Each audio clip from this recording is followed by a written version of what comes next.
So, we are a whole 7 days into April today, and we don't have much to talk about, but what we do have to talk about first has to do with how Nintendo has finally addressed the fact that Switch 2 and Mario Kart aren't or may not be the prices we think they're going to be. But it has nothing to do with tariffs. Now, specifically to read this title, Nintendo finally addresses the Switch 2 and Mario Kart World price controversies and says those pesky US tariffs weren't behind the $500, well, almost $500 price point.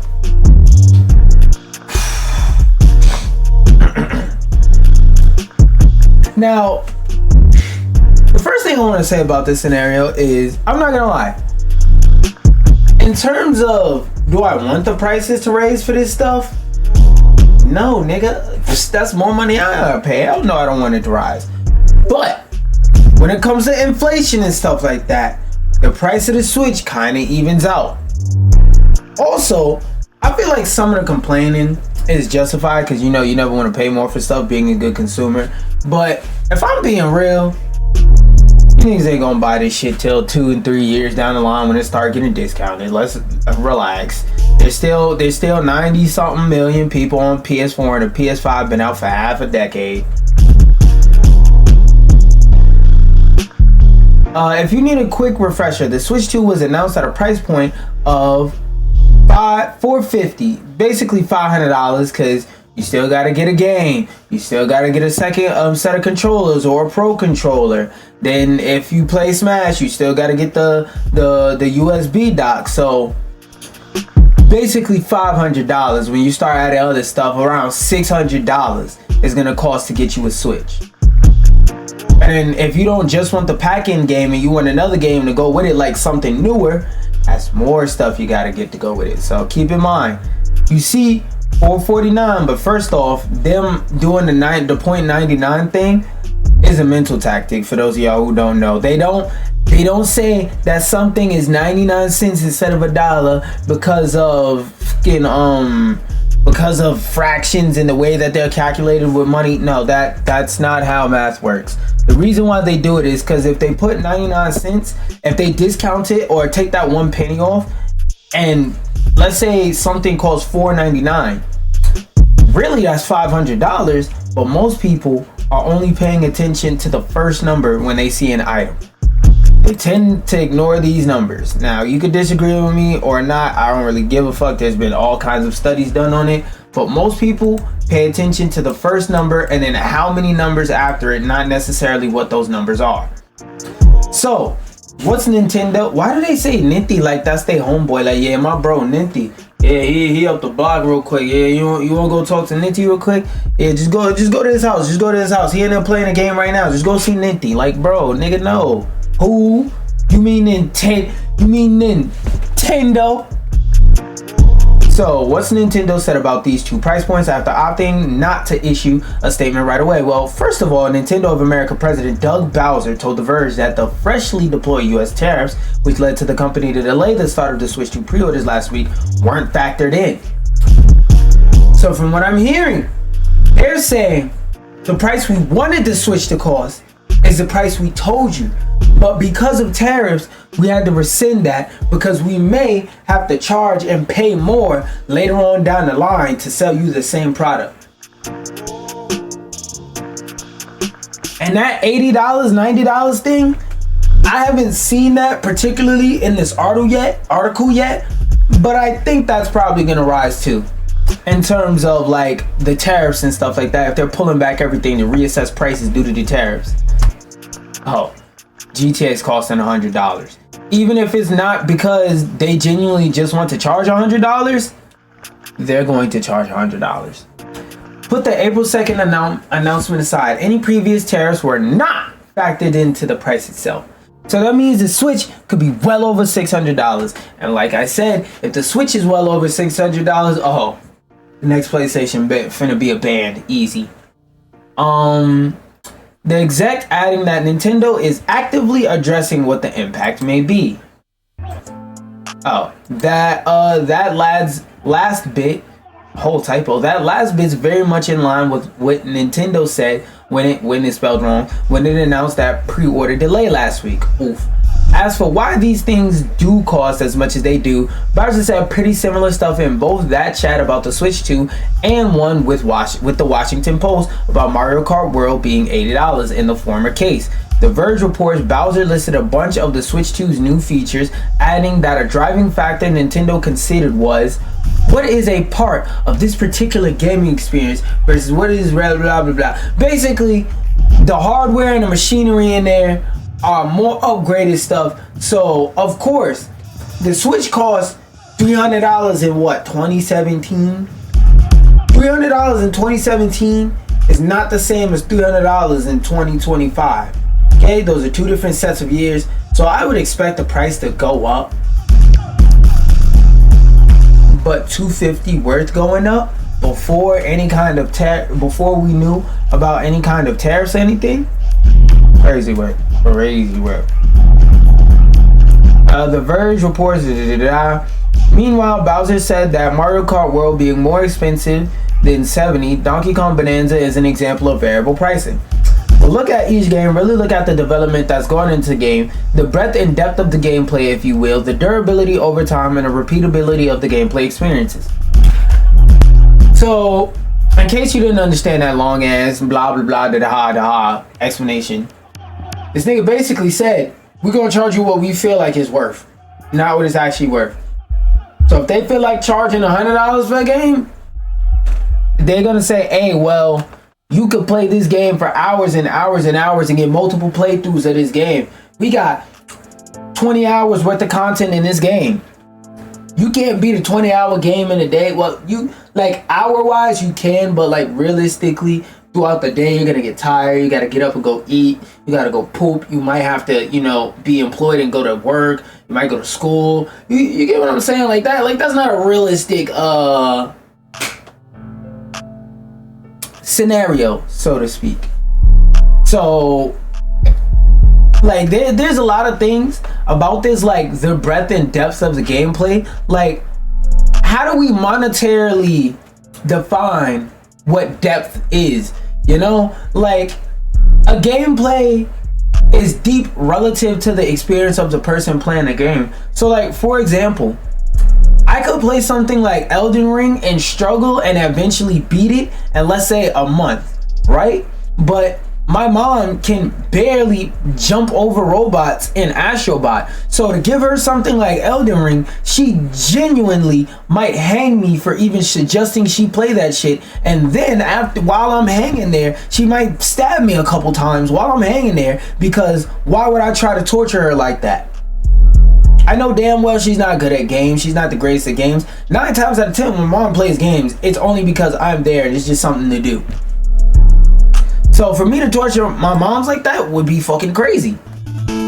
To her, again, Astrobot is the most difficult game in the world. Astrobot has legitimately made my mom rage and throw controllers.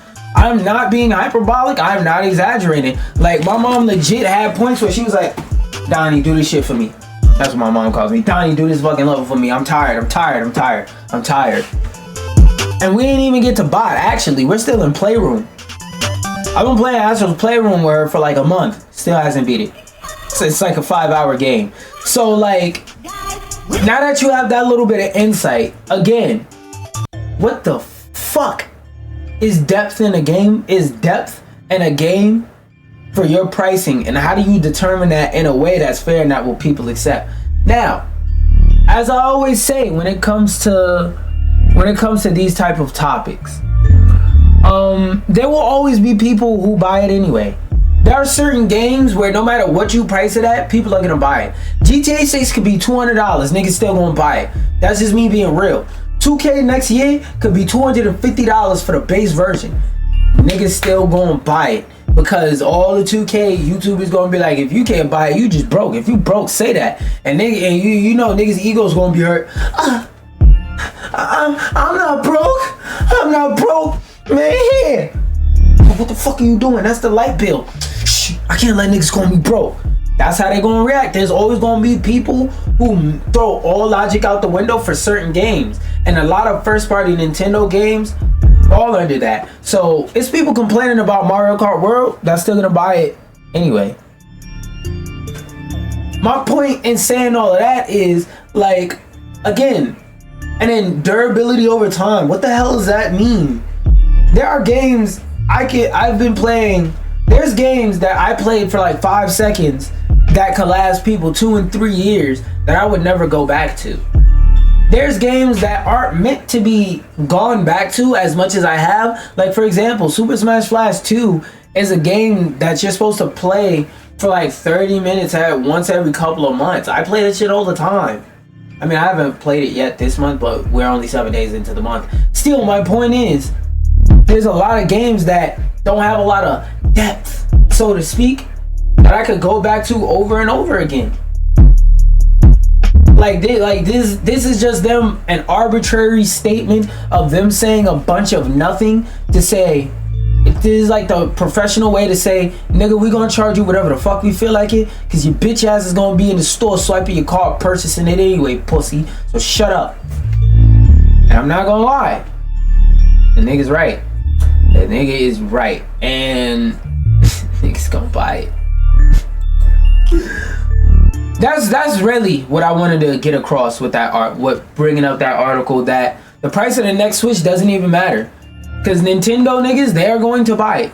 They are going to buy it anyway.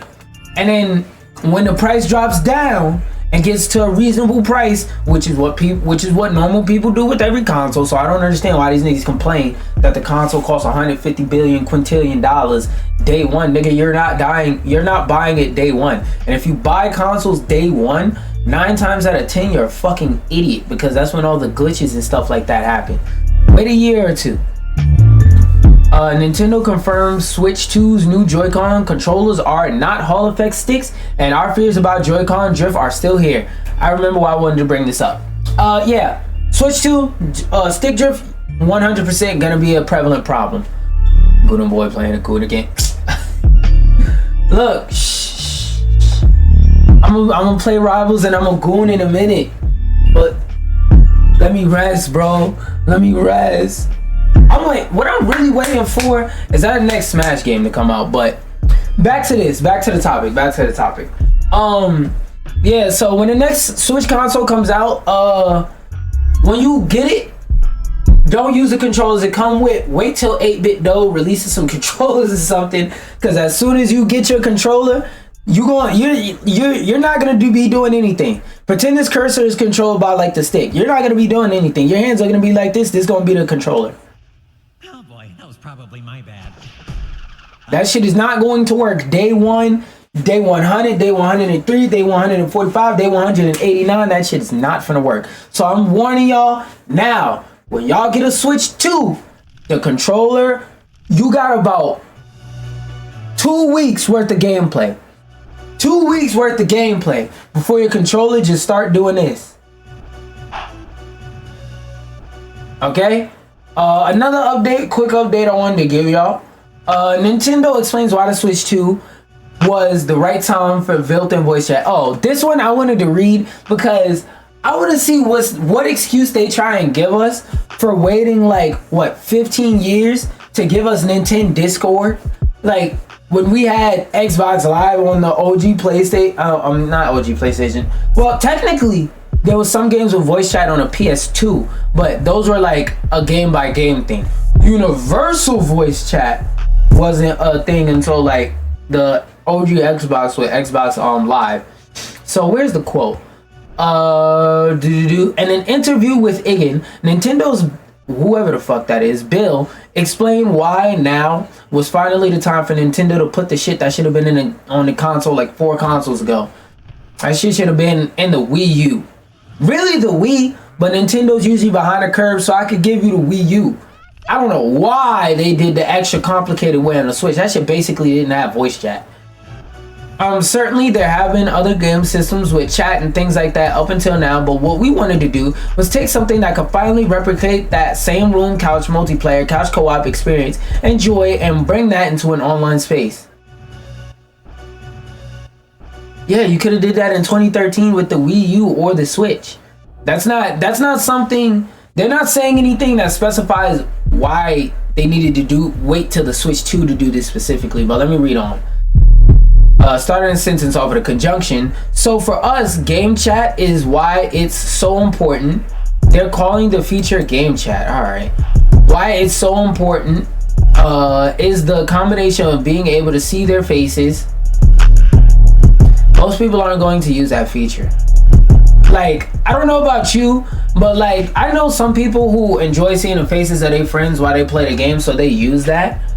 But like, the average person playing the game, they're not gonna use that feature because the feature is gonna be, hi, how you doing? Like, everything's gonna be moving at 15 frames per second and all glitchy because we know that the Switch 2 is more powerful than the Switch 1, but less powerful than what it should be for the features it's trying to offer. I'll see what's the point in this. I really don't. From a gameplay perspective and being able to feel like you finally got a virtual space where you can have those same experiences that you might have in your living room. Yeah, but the Switch is ass spec wise. I know I'm not the only one that saw that shit go 15 frames in that Switch Direct, bro. I can't be the only one. I've seen too many memes of it, so I know I'm not the only one actually. Where you can have those same experiences, So that's why with the power of, I would say, Switch 2 being able to finally execute, that has a big focus for us. Again, I would argue that shit doesn't have the power because, hey, guys,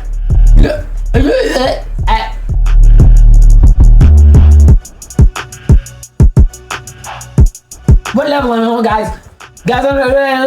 Like, nah, bro. Yo, Nintendo, nigga. Yo, Nintendo execs. Y'all some funny motherfuckers. And last thing I wanted to read was this one. I'm gonna skim across the article, but I didn't even know the Switch 1 eShop had music, but apparently it won't be there on the Switch 2. I've never in my life booted up the Switch eShop and heard music. And I booted up the Switch eShop plenty of times to buy DLC for Smash and to buy a couple games digitally. I brought like 2 games digitally and then claiming a bunch of free stuff. I never in my life heard music in the Switch 1 eShop. So them taking it away in the Switch 2 eShop, like, I don't know why they're trying to remove as much personality as they possibly can from the console. Hey, I guess they're putting the personality in the games. Let's see if there's a quote. According to Nintendo Switch 2 producer, there is a very sound reason for not having music on the storefront. Nowadays, many of the titles listed on the eShop have videos accompanying them which showcase gameplay, and Nintendo didn't want to intrude on that. Well, just pause the video when I hit play. Pause the music when I hit play on the video. What the fuck?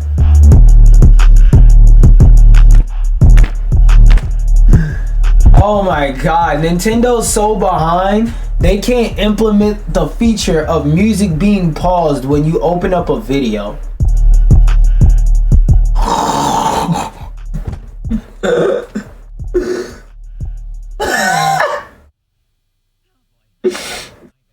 Yo, one of the funniest things about Nintendo has always been the excuses they've made for the lack of features they have. Like, they be missing basic ass features and their response will be, oh, we want to make the experience more immersive, blah blah blah blah. Bro, your ass. Like, I get you want to make sure the features work, but it's like, god damn, bro. Like, there's already lots of documented evidence and ways on how to do this properly. I'm pretty sure you can find a coding tutorial on fucking YouTube that tells you exactly how to code this specific thing. So it's not like it's the hardest thing in the world to do. It's like, dog, this one is just laziness. This one's just fucking laziness. Did I add the extra shit? Okay, yeah, I added the extra shit at the end. Oh wait, no, we're good. So first thing I wanted to say, before we read and get into this next article, a Minecraft movie has made $300 million. Now, I don't know if I talked about my thoughts on whether this movie would succeed or not, but one of the things about this movie, which I meant to fucking watch, that's what I forgot. But one of the things that I want to say about this movie, in terms of its existence, is there's a lot of people watch Minecraft. So a lot of people were gonna watch this, and even if it's like not a lot of adults that want to watch it, there's gonna be a lot of adults that watch it anyway, because it has famous people in it and it's Minecraft, and they have kids that are going to pull their shirt and say, mommy, mommy, mommy, Minecraft movie, I like Minecraft, let's see Minecraft movie. Because there's a fuck ton of kids that are addicted to Minecraft shit. Even at one point I was a Minecraft kid. I had a couple books that had all the recipes for Minecraft, and at the time for certain topics, like it was one book that had everything to do with redstone stuff, one Minecraft book that had something to do with like all the monsters and eggs and stuff like that, another book explaining all the different materials, what's their strengths and weaknesses. Like it was different books in the series, and it was like 4 of them, and I had like 3 out of 4, but that's besides the point. Minecraft is a very popular franchise with a very wide variety of demographics that also overlap with being pedophiles. But that's not what we're here to talk about. We're here to talk about how in cinemas and in movie theaters, niggas is bugging the fuck out behind Minecraft. And I'm not gonna lie, I'm not surprised.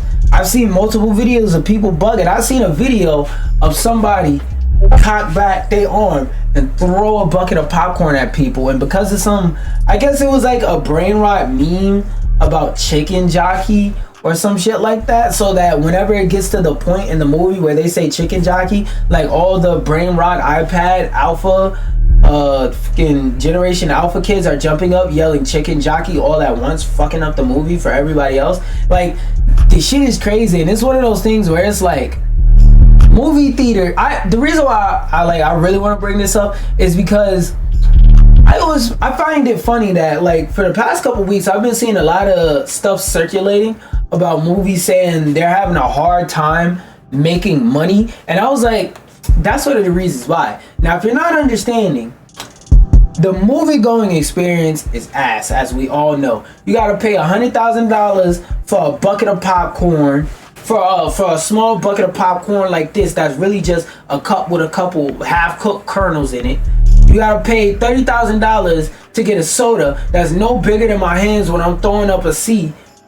No affiliation. When I'm throwing up a C, it's just to sit there in this sticky ass seat with nut all over it, and then butter on one side of the egg, and then somebody that left their cup in a holster. Then there's a couple right next to you just bow bow bow bow bow. Watch out for the big girls clapping cheeks. So you sitting over here trying to watch the movie, you try to hear Jack Black talk about, I'm Steve, I guess I'm going to mine and craft. Oh yeah, just right beside you. Like that experience is trash. So in the theaters, and then on top of that, if you go watch a movie like this, like for example, it wasn't this year, but whenever it came out, like the weekend the Barbie movie came out, I went to watch the movie, and I knew not to go to any type of downtown movie theaters or nothing like that. The movie theater I went to was in a rich neighborhood, so the prices were low. That's some game for y'all. Actually, don't do that. Some of y'all niggas might be hood boogers. If you're not a hood booger, go to a rich neighborhood to go to the movies. It's cheaper. You go to a regular movie theater, you're gonna be paying like $20-$30 for tickets. The movie theater I go to on the opening weekend of Barbie, I was able to get in the fucking theater for like $15 bucks, and I had a backpack full of snacks. They don't check me for shit. They don't give a fuck. That's what happens when you go to the rich theaters. It's when you go to the theaters in the middle of the trenches where they actually care, because they know they need to scratch and scrounge up every dollar they can get. Anyway, point is, there's another reason why movie theaters are failing. Nobody wants to go to the theater and deal with none of that bullshit. This is why these niggas need to lower the prices on a lot of stuff. They need to humble themselves. We know you got a 200-300% markup on that popcorn. Nigga, lower that price. We know stuff is getting more expensive. But ain't nobody in your movie theaters, because dumb shit like this happens. Which, to be fair, the chicken jockey thing isn't on the theater. That's not the theater's fault. The theater had no effect on that. But it's like, nobody cares. Like, if I go to the store, if I go to Walmart, right? A Walmart that doesn't have guns in it, and I get shot in Walmart, I don't care nothing about the fact that Walmart had nothing to do with me getting shot. I'm not gonna want to go to Walmart anymore. And let's say I'm some famous person who says I don't want to go to Walmart anymore, where I got like Beyonce level pull, and now nobody wants to go to Walmart anymore. Now Walmart's losing money like Target after they got rid of the DEI hiring initiatives. Same thing with theaters. It's not the theater's fault these niggas is assholes. It's the assholes' fault they're assholes. But who's suffering? The movie theaters. Because if you're an asshole in a movie theater, you make people not want to come to the movies, because not only do they not want to buy your shit that's marked up $200 and $300, we could now watch these movies within a week of them coming out at home for free. And sometimes you don't even have to. I wanna take. Yo ho ho and the bottle of rum. To find them, song unrelated by the way, to find them, they're just right there on whatever streaming service. So it's like there's less and less incentive to go to the movie, and like unless they start trying goofy shit like 4D cinema seats and stuff like that, it's not a lot they could do. But now that I'm done yapping about that, let's watch this game trailer real quick before I hop on Mavo Rivial. I saw this randomly come into my algorithm, and I want to check the chill out and see what this game is talking about, because I seen like 5 seconds of it, like when it auto played by mistake, just trying to scroll past it, and it looked a little bit cool. So I want to watch the full trailer and see if it really looks fire or nah, and especially if it has a demo. Like I got to this part and I was like, oh wait, this actually looks kind of hard. Let me watch this on stream. Because this gives me like old school type vibes, but like something new, creative, and inventive with more in-depth mechanics for like a modern audience, so to speak. I like this music. Ooh, wait. Did you grapple on it and then jump? That's fire, because you can skill shot that. I hope there's a demo. Janae. No, that's Janny. My bad.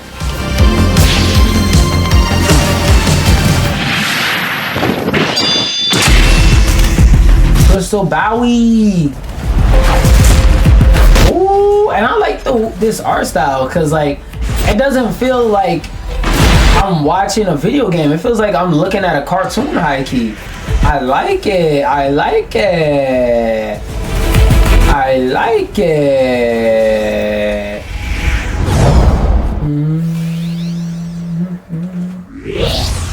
Ooh.